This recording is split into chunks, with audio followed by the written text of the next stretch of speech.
Hello guys, હું તમારો મયુર જેસી તમારા માટે નવો બ્લોક લઈને આવી ગયો છે. તો બ્લોકમાં આજ આવ્યા હતા આપણે ખેતરે, તલના ખેતરે તલ ઓઢાઈ ગયા છે અને તલના પૂરા વારીને ઉગ્યું કરી નાખ્યું છે.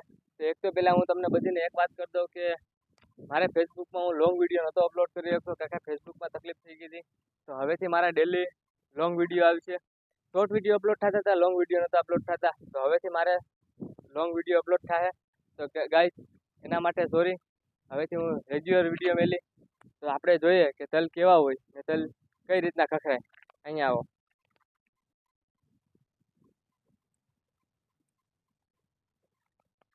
આ વ્હાઈટ તલ છે, બ્લેક તલ પર તમને બતાડું. તો ગાઈઝ આપણે ખેતરમાં સારો પાક હતો ને સારું તલ હતા, એટલે આપણે 5-6 દી પછી એને ખખેરવાના છે. તો 5-6 દી પછી હું તમને પાછો એનો વિડીયો અપલોડ કરી, તો તમે જોજો. તો પ્લીઝ ગાઈઝ મને મારે ફેસબુક અકાઉન્ટમાં મને સપોર્ટ કરો ને ફોલો કરો. તો મારું એક યુટ્યુબ ચેનલ પર છે મયુર જેસી બ્લોગ, તમે એમાં પણ મને સપોર્ટ કરી શકો, સબસ્ક્રાઈબ કરી શકો. તો પ્લીઝ ગાઈઝ સપોર્ટ કીજીએ. તો આપણે બધી જોઈએ કે ચાલો બ્લેક તલ કેવા છે.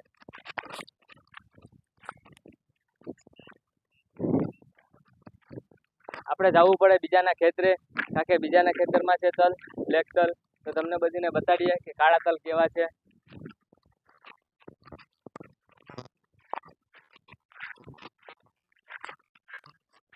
તો આ છે કાળા તલનો ઢગલો આખો, કારણ કે બધી ભેગા કરીને એકવાર ખખેરી લીધા છે. તો પાછા આપણે જોઈએ કે કઈ રીતના એમાં તલ નીકળે બીજી વાર. તો હું તમને બતાડું, કોઈના ખેતરમાં જવાય તો નહીં, પણ હું તમને બતાડું કે બ્લેક તલ કેવા હોય. ચાલો.